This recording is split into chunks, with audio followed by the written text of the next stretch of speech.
So welcome everybody. Hello everyone. Welcome to this live, legally speaking, inspired insights live.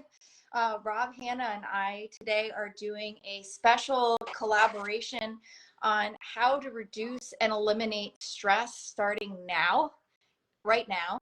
And this is based on our own experiences. We're obviously not stress coaches or experts in this field, but we work with a lot of people who deal with a lot of stress. We've gone through our own learnings. And so we're sharing those with you guys today because, as our society becomes more instant, the level of stress also continues to increase.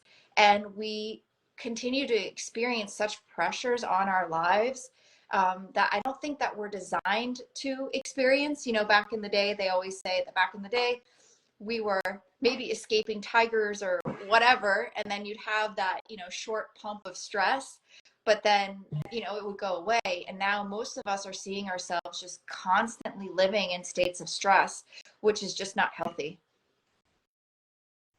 Yeah, I agree. I think and a lot of that comes through worry, through fear, and like you said, I think we're both keen just to have an authentic conversation around some of our experiences and hopefully share some of our thoughts, ideas, and how we get through stressful situations. And one thing I would just say to people before we get into things is, sometimes people say to me, "Oh, these are my stresses, these are my worries." I always say your stresses and your worries are the biggest problems in the world because they're your stresses and worries, right? Yeah. So don't feel guilty about the fact that you have stresses or worries. Of course, there's other things going on in the world. You need to be appreciative of that, but you need to ensure that ideally you can get a handle on your own stresses, problems, and worries, and really kind of focusing on that. So Sharon, I want to kind of kick off, if I may, by asking you, sort of starting around triggers. I think it's really important that people kind of get to learn a little bit more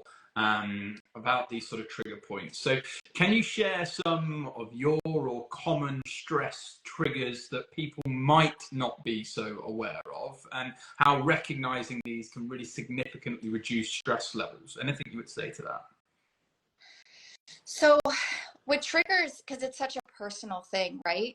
So one of the things that I recognized in myself is just generally being aware of when you're stressed. So you feel it in your body. Like you start to feel like anxious, you feel things pumping up. You also, I know that when I'm stressed, I don't make the best decisions because I feel like I'm under the gun. I think one of the biggest realizations for me for stress is that when I feel like I'm out of control. Like I think that most of us, when we're stressed, it's also coming from this feeling of not having a handle on whatever situation we're dealing with. And that's really where, I may jump ahead. That's really where like being able to learn what your triggers are and setting boundaries for yourself so that you can avoid being put in those situations, or that, we'll talk about this also later, like that you can create a stress plan so that you can set yourself up for success. Because, what stresses me out is not going to stress you out, like you said. We're all designed differently. There are a lot of situations that, like, I've worked with people on different matters and different types of things where like it stressed me out and they were just totally cool as a cucumber, and that's okay because we're all designed differently. I mean, that's the beautiful thing. I think, for example, I'll give you a great example. Like this morning when I was preparing for our live, I wasn't stressed out. I was a little nervous. I think I don't know if you can attest, I'm always a little nervous before I go on live or anything like that. That's just kind of normal. But say, for example, it wasn't something that was totally aligned with you. You could be totally stressed out and freaking out and sweating and feeling all those like emotions and anxiety and just not being happy about it. And like that anxiousness is related to being stressed. Yeah, it's so true. And you touched on it there. I want to talk a little bit more about setting boundaries. So I think if people can get a greater grasp of this, I think it will Yeah. help tremendously when it comes to sort of stress levels. And I usually mentioned there, giving some examples of triggers. So, you know, typically stress arises from personal and professional reasons because they're just overlooked or they get crossed, right? So how do you recommend people listening in today? And by the way, if you've got any questions or comments or thoughts, please feel free to drop them in the comments as well. We'll try and come back to them as best we can as well. But how do you reckon going about setting clear boundaries, and what are some of the effective ways to do that to others? What would you say or suggest for that? So setting boundaries starts with knowing yourself.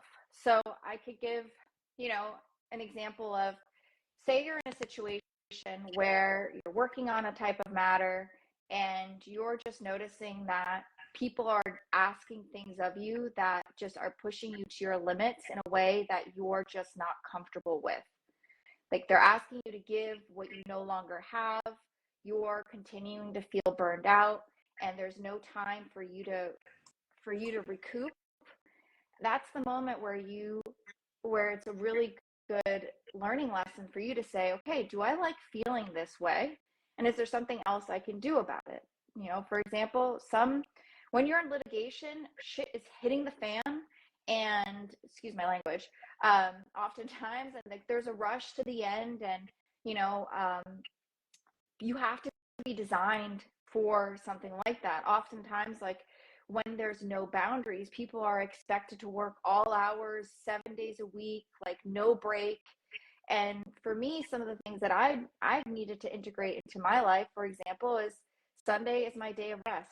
I don't work. I don't do anything for anybody else other than myself on Sunday. And that's a boundary that I set for myself, because I know that I won't perform at my best if I'm not giving myself this boundary. And when we're setting the boundaries, like there's also that feeling of just like, what happens if I set this boundary and then I lose out because I set that boundary? Well, then, I mean, that's just something for you to consider. Are you willing to set a boundary, have people honor it, and treat you in a certain way where they're honoring the boundary? Maybe you lose out on some opportunities, but other opportunities will come your way where people honor your boundaries. Or do you want to continue down the path where you don't have any boundaries and you're just constantly, like, I feel like when you're stressed, I feel at least like I'm drowning and I don't even have a rope. And the boundaries give you that rope, and they give you that ability to say, okay, I'm willing to do this and not more. And when people also know that, then they treat you differently. Yeah, they 100% do. And by the way, I've just got a note from John who mentioned he can't hear you on LinkedIn apparently. So I don't know. I can hear you fine off Instagram, but I don't know if there's a setting. Can you just try again? Speak now, and hopefully John. For letting us know. Okay, hopefully Oh, he the can. joys of technology. Hopefully he can hear you now. But I think you gave some really important points about setting boundaries, and rightly so. If that means that you miss out on something that doesn't align with your sort of boundaries, then that's fine. You can come to terms with what's in line and what's most important to you. Let's talk about some of the obvious things, but are important to make sure that we all do. Such as physical activities. I'm a big advocate for this. I actually did a post earlier this week about a condition I've got with regards to my sort of lower back area, which has all been made up through hours and hours and hours of just being relentlessly focused, sat at a desk, head down, really just focusing on that goal, and actually taking me off the prize of the number one goal. And the number one pillar is obviously your own health, right? And actually just getting up and moving more and doing some push-ups or going on a walk or going on a run. All of these things are super important. But we hear a lot about the benefits of the likes of meditation and exercise for particularly stress management. Can you discuss how any of these activities specifically impact our stress levels? Any tips in regards to maybe integrating them into a very busy lifestyle? Let's say you've got a busy career, you've got a young family, or people you need to take care of. And any tips or any thoughts around that? Well, the first thing that I'll say is that we all have the same 24 hours in the day as everyone else. And I think we need to be able to create routines and practices that grow with us. They can't be too stringent that that it's just impossible to make, because you don't want to stress yourself out by creating new habits. It's just like that. It's that balance between, you want to create practices that are for your health that make you feel better, but then you're stressed about like trying to get them in. So it's a matter of like finding ways to create a routine for yourself, because when you have those habits, I know for myself, like in the beginning when I started meditating many years ago, like I got into it for a little while and then I stopped because like I wasn't really feeling many of the benefits. Maybe it was also because like how I was doing it, whatever, and it was like too long and it just wasn't right for me. And so for myself, I do a 10-minute meditation every single morning, at least 10 minutes. That is my commitment to myself. And, we'll also speak to this later on. Part of that is I won't look at my device other than to pull up the meditation beforehand, because when you wake up in the morning, if the first thing that you do is put your device out, you have no control over the information that floods into your mind, and then you're just off to the races. But for me, when I'm able to get up in the morning and I have that moment where I have my meditation and I kind of, so to say, like clear my cache, that helps bring you down. You've already taken control of the day in that sense, and you're taking control of your state by doing that. So you already have like one win in. And then with respect to physical activity, it's just like you can do a 10-minute workout here and there. Like I do 10-minute workouts when I don't have time. Like I used to be able to run, an hour on the weekends, but I don't have time to do that anymore. And so it's about finding ways to integrate activity that you enjoy into your life that also fits within your schedule. Like if you can do a 10-minute workout, that's better than a no-minute workout. And it doesn't have to be like CrossFit or what everybody else is doing. Like if you enjoy just doing 10 minutes of stretching and conscious breathing, that's good for you. But if we don't move our bodies, we're not able to, by moving your body, you're going to be able to sleep better. By doing meditation, you're also going to be able to sleep better. When you don't sleep, you're going to be more stressed out because your body hasn't gotten the rest that it needs. So like creating these practices and habits for yourself, I think are just so key. But then it comes back to knowing yourself and learning about yourself and discovering yourself. It's like, what do I like to do? Like maybe you've tried meditation and it's not for you. Maybe you prefer to sit in prayer for 10 minutes or in silence. Or one of the things I do every morning is I write, at least 3 things that I'm grateful for when I'm creating my day. Another practice that's really helpful for me is, because our subconscious mind just happens to always answer questions. That's just how it works. So one of the things I do to set myself up in the morning is I ask myself a list of questions that set me up for the day. Like even when I'm chewing on some problems, I'll ask myself like, how can I resolve this in the best way? Or I'll ask specific questions, and it's kind of crazy like how the answers come throughout the day. So those are just some of the things that have worked for me. What about you? Like what are things that you do to help reduce your stress levels, or especially since you have a small child, like how did that change for you once she came into your life? Yeah, it's a really good question. I guess I just want to kind of talk about the digital detox thing first in terms of what I do, because I can't agree more that, I used to get into the habit of getting my phone as soon as I woke up. And, it's such an easy thing to fall into, but just not having that. I really liked how you framed it in terms of taking control of the day. Like that is when you wake up, that is your time. And you really want to kind of protect that as best as possible. So that's something I've got really good at in terms of just not going straight the way to diving into an email, diving into social media, whatever it is. And I think that's super, super important. And also another thing that I do, which comes down to being present, right? So when I'm present in meetings or conversations, I don't have my phone on the table. I got this from Simon Sinek. I don't know if a lot of people have seen that, but Yes, I've you seen have it. your phone in your hand or you have your phone on your table. you're almost sending an indication that like whatever comes through there is more important than whatever conversation we're having right now, right?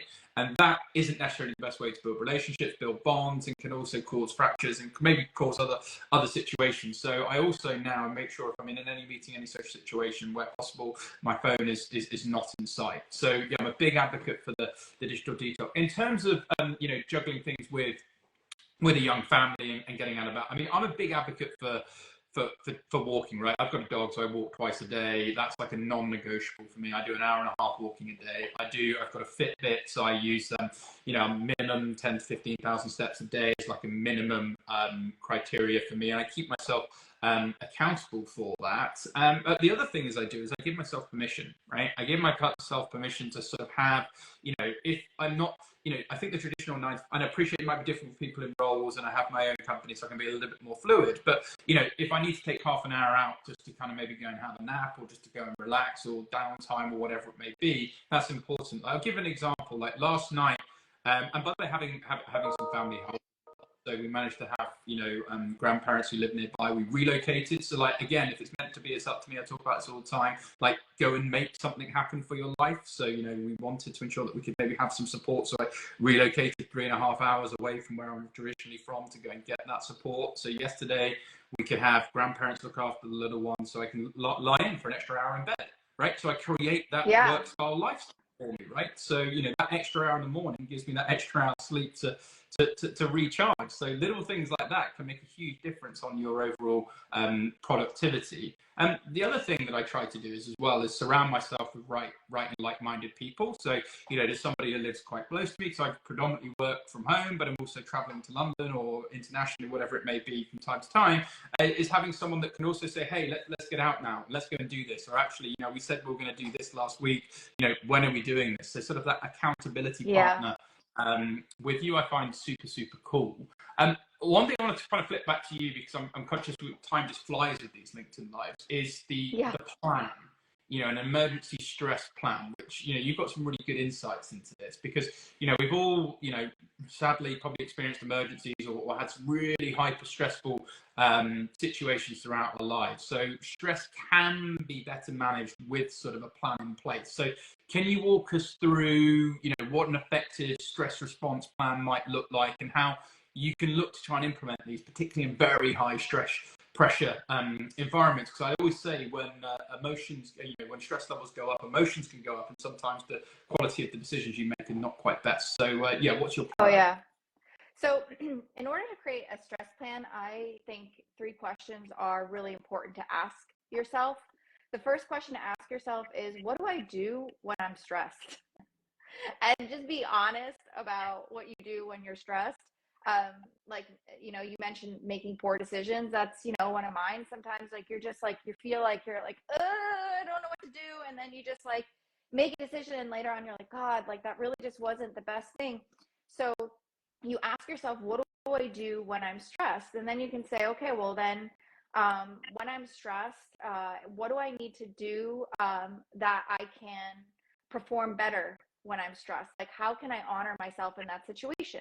So for me, what I've learned is when I'm feeling that way is I need to find a way to give myself a moment. And I think that a lot of us are like that. Sometimes you really just can't step away. If you can step away to go to the bathroom, that would be great. But if you can't, take a moment to take a nice deep breath, reset yourself, through your body, because just even doing that, check your posture. Are you standing like this? Just take a moment to open yourself up. And because when we feel stressed, what's interestingly enough, what I actually learned yesterday, when you feel stressed, all the blood in your body goes to your torso area. So it'll flee from your extremities and into your torso. So I think it's also changing the way your body is to kind of get things flowing.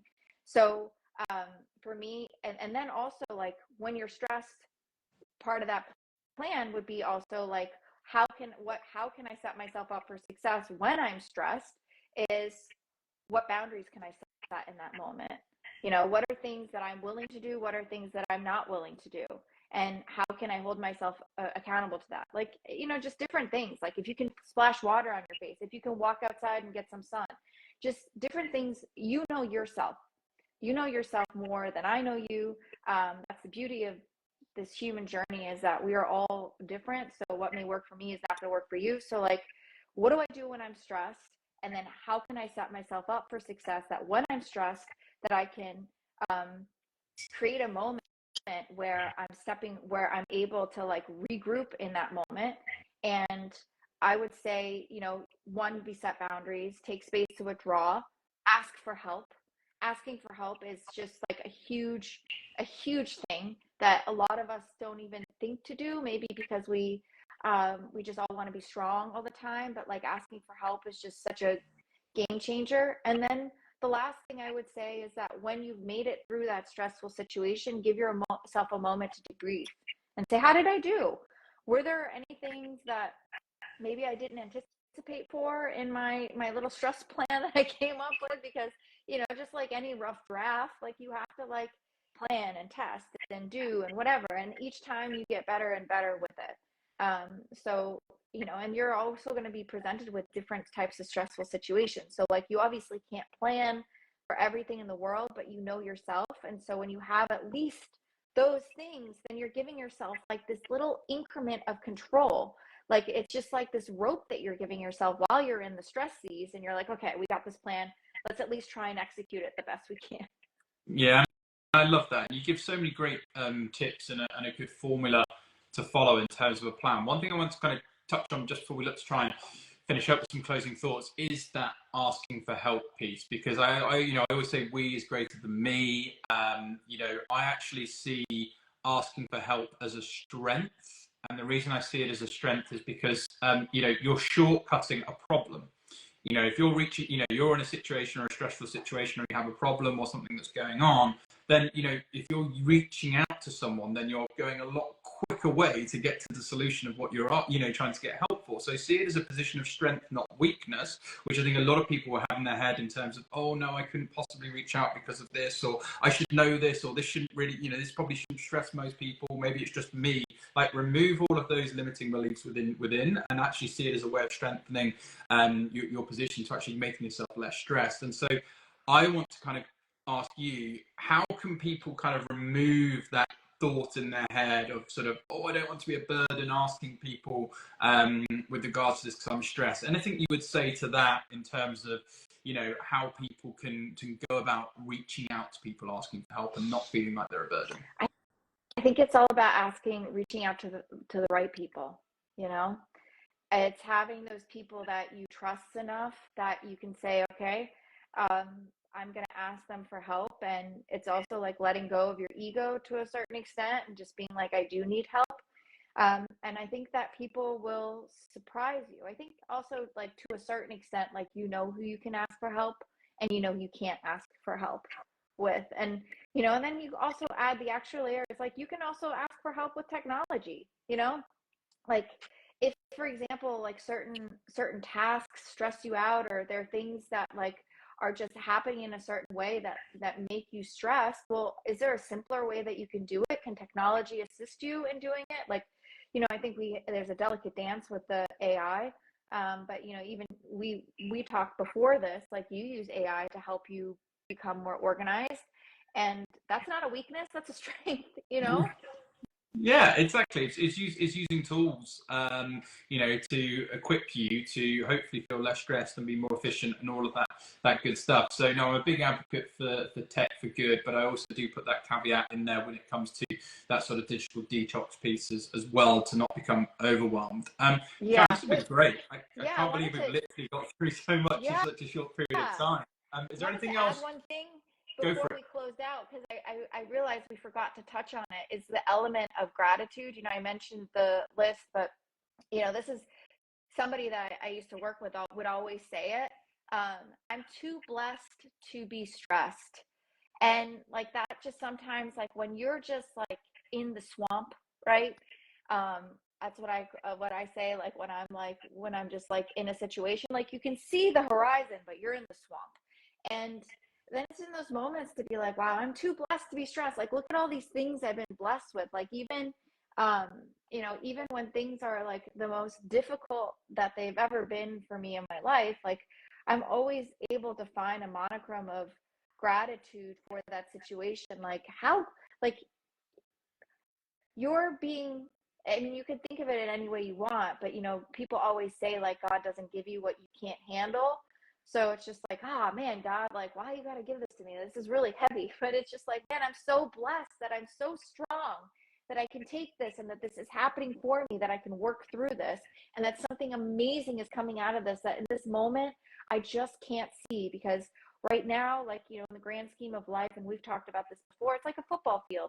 Like you can only see the yard line that you're at. You can't see the whole field, but the whole field is there. And when you have, you know, the trust, and you practice the gratitude, and you set your boundaries, and you're, you know, being conscious about all these things that you're doing, things just come together in the most beautiful ways. Yeah, yeah, no, I think it's a really important point, and thank you for sort of highlighting that. And I think we can all, you know, really kind of relate to that quote that you shared there in terms of, you know, I'm too blessed to be stressed, and you know the importance of gratitude. Because the fact of the matter is, if you've got access to this internet and an internet connection, you know, you've already got, you know, a head start for sure. So Sharon, this has been great. I'm sure there'll be lots of follow-up questions we have from people. So if you do, feel free to obviously send either myself or Sharon a DM, or if you'd love to collaborate with us on anything that you've heard today that you think might be super interesting, or future conversations or other things you'd like Sharon and myself to host, please do let us know. But this has been an absolute blast. Any sort of final thoughts, Sharon, you'd like to say from your side on the topic, or any sort of tips for people to go away with? You know, just to add on to what you said, if anybody listening has like any tips also from a technology standpoint, any apps that you use or anything like that that has been a game changer for you, yeah, throw those into the chat. I just, you know, this is a beautiful space for us all to learn from one another. And just thanks again for every single one of you that joined, and thanks for bearing through the tech issues, the ones that we had. You know, with every time we'll get better and better. So thank you also, Rob, for being here and collaborating with me on this today. This is just such an important topic. Yeah. Yeah, no, I've really enjoyed it. It's been an absolute pleasure, and thank you for everything you're doing. And yeah, looking forward to many more collabs in the future. Thanks. All right, I'm going to end the stream. Bye, guys. Thank you. Bye, everyone.